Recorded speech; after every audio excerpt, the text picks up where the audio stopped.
Break के बाद आप सबका डिस्कवरी ऑफ स्पिरिचुअल इंडिया के कार्यक्रम में स्वागत। महाराज जी, हमारी चर्चा चल रही थी जगत गुरु रामानुजाचार्य जी के बारे में। यहाँ पर हमारे दर्शकों की ये जिज्ञासा होगी कि महाराज श्री का मानव कल्याण के प्रति उनके मन में क्या था और किस तरीके की भावना थी। वो क्या चाहते थे कि मानव कल्याण किस तरीके से हो, विश्व कल्याण कैसे हो, मानव विकास कैसे हो और आने वाले पीढ़ियाँ किस तरीके से सुखी रहे और समृद्ध रहे। भगवत्पादी श्री से भाष्यकार रामानुजाचार्य जी को आपको हम पूर्व में बता चुके कि भगवान ही चिंता किए पहले वैकुंठ में, ये मानव भटक करके मेरा अंश है। ममई वांसो जीवलोके जीव भूता सनातना। ये सनातन सृष्टि में जितना जीव है तिर्यक योनि सब नारायण का अंश है। लेकिन अंश होते हुए जैसे अपने बच्चे कहीं पथभ्रष्ट होकर के भटक जाते हैं तो कैसे घर वापस आएंगे, कैसे अपने मालिक से मिलेंगे, परमात्मा से जी।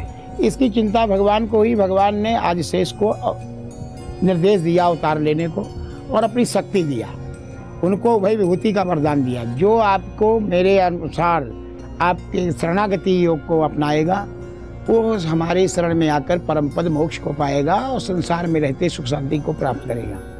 रामानुजाचार्य जी ने केवल फिलॉसफी या सिद्धांत या ग्रंथ ही केवल नहीं लिखा, उन्होंने प्रैक्टिकल में किया, जिसको कहते हैं क्रियात्मक। और क्रियात्मक में उनके बाल्यकाल की एक घटना बताते हैं, फिर और कुछ दो चार। सबसे पहले वो यादव प्रकाशाचार्य के यहाँ एक अद्वैत विद्वान थे जिनके यहाँ वो वेदांत का अध्ययन कर रहे थे जी। अध्ययन करते समय उन्होंने भगवान के स्वरूप की उपमा थोड़ा से कर दिया यादव प्रकाशाचार्य ने कि भगवान का जो मुखमंडल है वो लालिमा कैसी है, जैसे बंदर के अधोभाग की होती है लालिमा। इस पर रामानुज स्वामी के नेत्रों से आंसू बहने लगे। ये अध्ययन काल की बात। तो उन्होंने कहा, क्यों रामानुज, क्यों तुम्हें दुख हुआ? बोले, आचार्य क्षमा करेंगे, भगवान के स्वरूप के वर्णन के लिए क्या आपको का प्यास श्रुति पर यही उपमा मिली है? हम जलम, हम कहते हैं जल को भी, जल से जो उत्पन्न है वो कमल, भगवान का मुखमंडल है कमल के समान। ये भी व्याख्या तो हो सकती है अच्छी जी जी जी। हम परमात्मा की, अपने नारायण के, अपने परमपिता की व्याख्या के बंदर के नीचे भाग से कर सकते हैं। ये व्याख्या जब दिया तो अब एक आचार्य, गुरु पढ़ाने वाले को एक छोटा से बालक एक सही मार्गदर्शन कर दे तो उसको थोड़ा क्लेश तो होता है जी, थोड़ा राग द्वेष बढ़ा। लेकिन रामानुजाचार्य आगे चलते रहे। फिर एक घटना हुई उसी अध्ययन काल में। एक राजकन्या थी, राजकन्या को प्रेत बाधा थी और विष्णु कांची में थे। वहाँ पर राजा ने सर्वत्र देखा, कोई भी तंत्र मंत्र वाला ठीक नहीं किया। तो प्रेत जो था, ब्रह्म प्रेत कन्या के अंदर आवेश से, वो बोला कि यदि रामानुज नाम का बालक जी, जो वेदांत का अध्ययन कर रहा है, वह अगर अपना चरण धोकर मेरे पर छींटे मार दे तो मेरी मुक्ति हो जाएगी। उसमें भी यादव प्रकाश को ये हुआ कि ये मेरा बालक से कर रहे हैं, मैं करूँगा ठीक जी जी। तो प्रेत से बोला, मैं ठीक करता हूँ। झाड़ फूँक करने लगे यादव प्रकाश जी। तो प्रेत बोला कि आप पूर्व जन्म में कौन थे और मैं कौन था ये बता दें, तब तो मुझे आप मुक्ति दे सकते हैं। अवाक हो गए वो।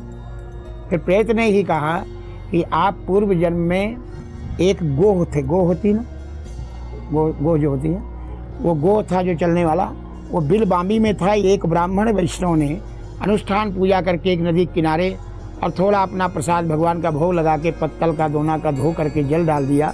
वो जल पड़ने से तुम्हारे अंदर इतना ब्रह्म तेज आ गया, उसका जूठन पाने से, उच्छिष्ट प्रसाद से तुम तो हो गए विद्वान। और मैं जो प्रेत बना हूँ, मैं ब्राह्मण था, विद्वान था, लेकिन मैंने दुष्कर्म किया, इसलिए पतित होकर मैं ब्रह्म राक्षस हो गया। ये अपने पूर्व जन्म का दोनों को बताया।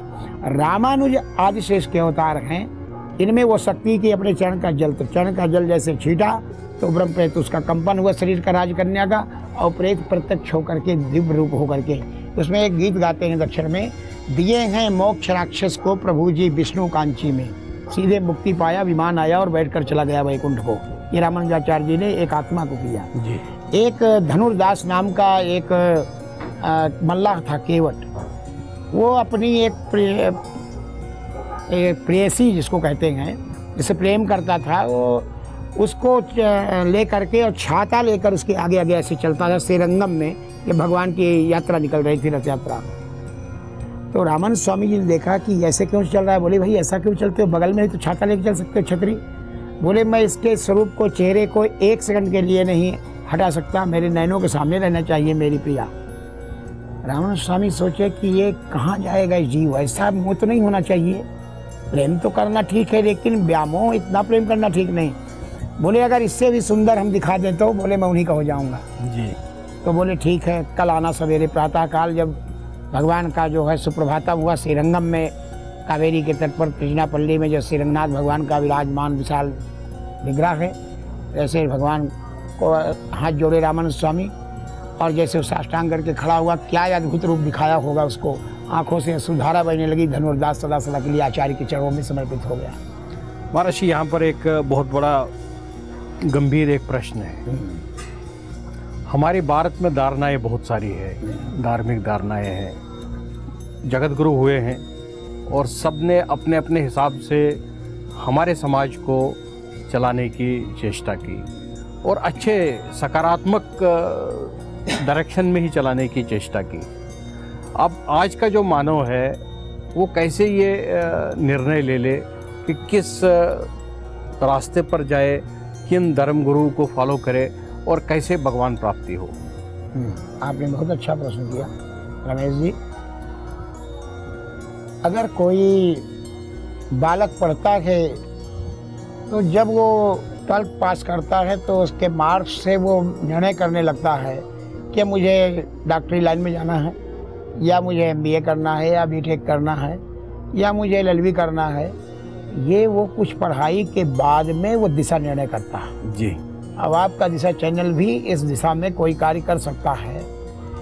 जब तक मानव भारतवासी या विश्व का कोई भी हमारे पुरातन वैदिक ग्रंथों को, पुराणों को, धर्मशास्त्रों का अनुशीलन अध्ययन नहीं करेगा, हम अपनी बात कहेंगे, कोई अपनी बात कहेगा, कोई अपनी बात कहेगा, तो इन बातों में तो कोई निर्णय नहीं हो सकता है कि कौन किधर सही मार्ग में जा रहा है, कौन गलत में जा रहा है। इसलिए इदम वेद मूल प्रमाणात, जो कुछ प्रमाण है वो वेद का प्रमाण है, शास्त्र का प्रमाण है, गीता का प्रमाण है। भगवान ने अर्जुन को 18 अध्याय गीता में पहले सब दिखाया है, ये योग कर ले, कर्म योग, ज्ञान योग, अष्टांग योग, भक्ति योग, सब कुछ किया। लेकिन अर्जुन वाच चलता रहा। अंत में अर्जुन को 18वें अध्याय में भगवान क्या कहते हैं, सर्वधर्मान परित्यज्य माम एकम शरणम व्रज। ये हमारी कोई परंपरा की वाणी नहीं है, ये तो गीता में सब लोग बोलते हैं जी। सर्वधर्मान, नाना धर्मान, लोक धर्मान त्यज माम एकम शरणम व्रज। क्यों आपकी शरण में क्यों हम अकेले, क्या मिलेगा? तमेव शरणम गच्छ सर्वभावेन भारत, तत्प्रसादात् पराम शांति धामम प्राप्त शाश्वतम। भगवान ही कहते हैं श्री कृष्ण अर्जुन से। उनकी बुआ का बेटा है, भक्त है, शरणागत है। इसके बावजूद भी जब भगवान का कहा शिष्यस्तेहम साधिमाम त्वाम प्रपन्नम करिष्ये वचनम तव, आप मेरे जीवन को संभाल दीजिए, मैं आपका शिष्य हूँ, आपके चरणों में रहूँगा और जो आप निर्देश करेंगे वो करूँगा। जब श्री कृष्ण जैसे महापुरुष गीताचार्य समझाते समझाते अंतिम 18वें अध्याय में अर्जुन को शरणागति करा पाए जी, तो आज शरणागति कराने में या भगवान का बनाने में एक क्षण में लोग कहते हैं हम साक्षात्कार करा देंगे। कोई कहता ध्यान करिए, लाल लाल पीला पीला दिख रहा वही ब्रह्म है। ये तो ब्रह्म तो सर्वव्याप्त में है। यत्किंचित जगत सर्वम व्याप नारायण स्थिता दृश्यते श्रूयते पिवा, वेद कहता है, हम अपना नहीं ग्रंथ बता रहे हैं। जो हम देख रहे हैं, सुन रहे, सब में वो नारायण व्याप्त है, वो नारायण ही। ये खम्भे में भी भगवान है। हिरण्यकशिप के लिए भगवान नरसिंहावतार लिए, अगर हम माने, अगर मानते हैं और वो चाहेगा तो। अगर हमारी मान्यता हम देखने टेस्टिंग का विषय नहीं है। वो द्रौपदी के चीरहरण के समय भी उनके सगे संबंधी होते हुए भी भगवान ने क्यों उनको ऐसा समय दिया, क्यों देर किया?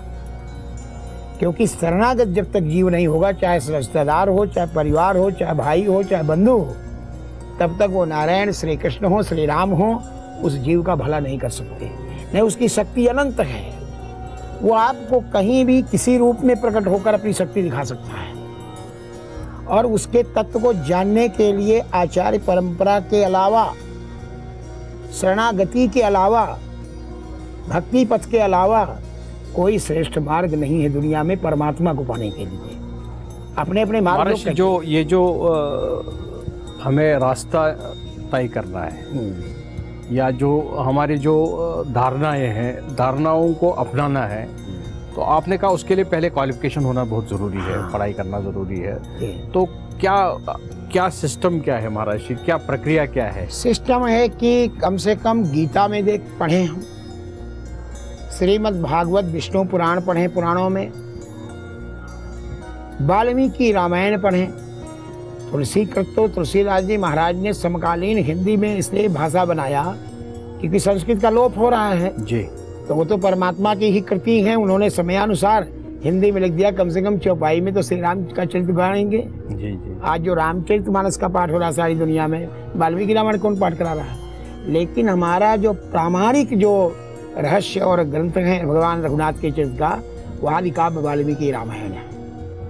वाल्मीकि रामायण को पढ़ने के बाद आप अगर किष्किंधा कांड पढ़ लें तो भूगोल को भूल जाएंगे, चाहे वो एमए तक का भूगोल का छात्र हो, उसको किष्किंधा कांड जरूर पढ़ना चाहिए। जब वहाँ भूगोलिक वर्णन आता है, सुग्रीव से और हनुमान जी से वार्ता होती है, पूरे संसार में कहाँ कहाँ खोजना सीता जी को। इसलिए जो मूल ग्रंथ है उनको कोई पढ़ता नहीं। यहाँ तक मैं मानता हूँ कि हम साधु संतों को भी समय नहीं है कि हम लोग अपने ग्रंथों का अवलोकन करें।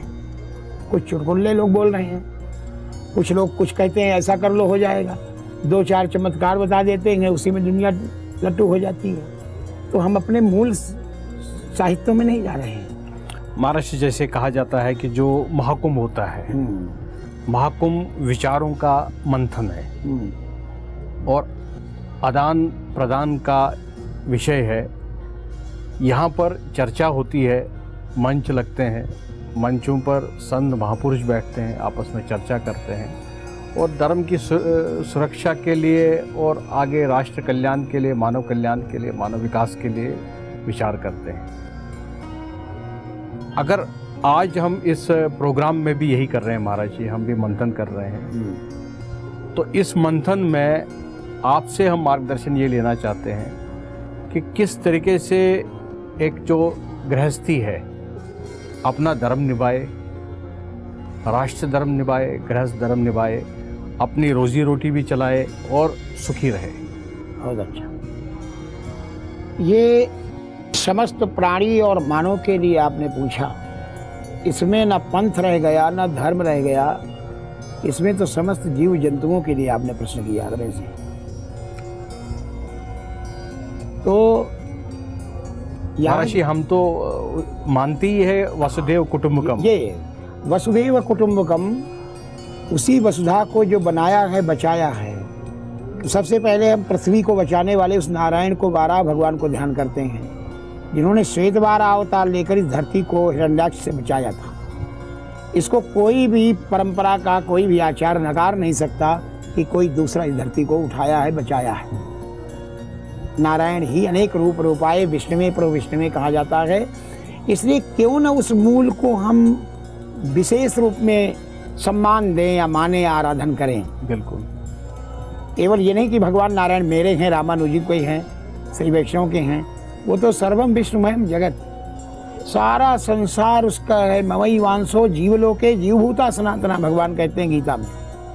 इसलिए भगवान तो मान रहे हैं लेकिन हम नहीं मान रहे हैं। संकट यहाँ उपस्थित होता है। जो प्राणी क्या करे गृहस्थ आश्रम में रहकर।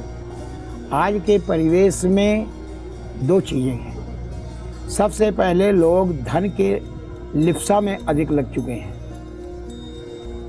दूसरा, आने वाली पीढ़ियों की व्यवस्था में लग चुका है मानो। हमारे पूर्वज पहले सुखी क्यों थे? भले ही संसाधन नहीं थे, बिजली या गाड़ी मोटर ये जो कृत्रिम साधन है नहीं थे, लेकिन हमारे पूर्वज और हमारे ऋषियों ने बहुत बड़ा कार्य किया है पहले। आज सुख सुविधाएं और संसाधनों के द्वारा, साधनों के द्वारा हम साध्य को जो प्राप्त करना चाहते हैं ये तो असंभव है। ये हमारे एक सहयोगी हो सकते हैं, लेकिन जिन साधनों के द्वारा हम साध्य को प्राप्त करना चाहते हैं वो साधन ही नाशवान है, तो वो साध्य कहाँ से मिलेगा हमको? इसलिए साधन नाशवान है। साध्य लक्ष्य हमारा बहुत उच्च है, साधन का उपयोग कर सकते हैं आज के परिवेश में, लेकिन यही हमारा मूल लक्ष्य नहीं है। कि हम ऐसी पा गए, हम इतना बड़ा मंदिर बना लिए, हम एक स्थान बना लिए। मानव कल्याण के लिए सबसे बड़ा जो दायित्व है, जो हमारे संत वृष्टि कराते थे, भगवान ने गीता में कहा, अन्नाद भवन्ति भूतानि पर्जन्यादन्य संभवः यज्ञाद भवति पर्जन्यो यज्ञ कर्म समुद्भवः। यज्ञ से वृष्टि होती है, वृष्टि से अन्न होता है, अन्न से प्राणियों की रक्षा होती है। ये गीता का श्लोक है भगवान का, श्री कृष्ण का। तो जब भगवान ने कहा है तो उसको हम क्यों नहीं करते हैं? हमारी बात कोई न माने, हम तो भगवान की बातों को कर रहे हैं, भगवत वाक्य की बात कर रहे हैं। ऐसा यज्ञ कौन विधि है? पांचरात्र विधि है। हमारी अपने सिद्धांत की बात हम करते हैं। जो पांचरात्र विधि में यज्ञ होते हैं श्री वैष्णव पद्धति से, उनको हम भी करवाते हैं। दक्षिण में आप चलिए, दक्षिण सस्यामला है, आज भी वहाँ अकाल की स्थिति नहीं, किसी समय में अकाल की स्थिति नहीं। आप तमिलनाडु घूमेंगे, धान पका पाएंगे, धान कच्चा पाएंगे, धान लगते हुए पाएंगे। आम के वृक्ष में बौर भी लगेगा, छोटे बच्चे भी लगेंगे, पका हुआ आम भी पाएंगे एक वृक्ष से। ये हमने आंखों से देखा है। ये क्यों है? काले बरसत पर्जन्यो पृथ्वी सत्सालिनी देशोयम क्षोभ रहितो ब्राह्मणा संतु निर्भया।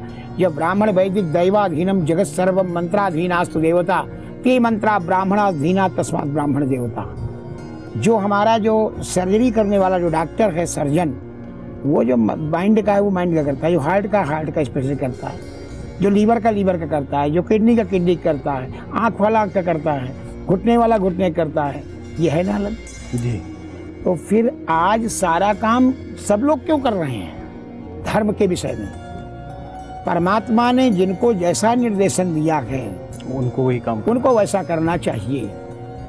अगर इस विषय में चिंतन मंथन करें अगर ये कुंभ में, तो मैं ये दावे के साथ कह सकता हूँ कि अयोग्य का पूजा और सम्मान न होने से, अयोग्य का सम्मान हो रहा है और पूजा हो रही है, तो अपूज्या यत्र पूज्यन्ते पूजनीयो न पूज्यते त्रीणि तत्र भविष्यन्ति दुर्भिक्षम मरणम भयम। ये शास्त्रों का है मत। जहाँ अयोग्य को सम्मान मिलेगा, अपूज्य की पूजा होगी। योग को सम्मान नहीं मिलेगा, योग्य व्यक्ति की पूजनी, योग की पूजा नहीं होगी। वहाँ तीन गति होती है उस राष्ट्र में, उस देश में, उस जगह में। दुर्भिक्ष होता है, आज दुर्भिक्ष दिखाई दे रहा है भारतवर्ष में, फिर भय व्याप्त होता है, फिर मरण होता है। तो ये तीनों गतियों में प्रथम गति जो दुर्भिक्ष दिख रहा है, ये संकट हमें निर्देश करता है कि हमारे यहाँ योग्य व्यक्तियों का सम्मान नहीं हो रहा है। इसके लिए हमारे देश के राजाओं को, शासकों को चिंतन करना चाहिए और संतों के, धर्माचार्यों के बीच में बैठकर एक मंथन करना चाहिए। ये चर्चा महाराज जी के साथ में जारी रहेगी। यहाँ हमें एक छोटे से ब्रेक के लिए रुकना पड़ रहा है।